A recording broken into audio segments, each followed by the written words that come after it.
In 1 Kings chapter 10, verses 1 through 13, we find Solomon's key to a woman's heart. The Queen of Sheba came to Solomon and spoke all that was in her heart and asked hard questions. Husbands often won't listen to their wives and then resent their wives' questions, even the simplest questions. Like, who are you talking to? Who is that email written to? Who's Susie? Who's Lisa? How was work today? Solomon listened to all of her heart and answered all of her questions, and Solomon was a wise man.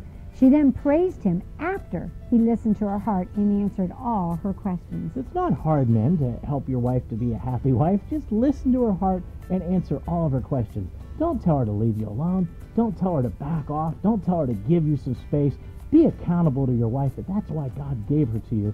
And if Joel and Kathy can do it, so can you.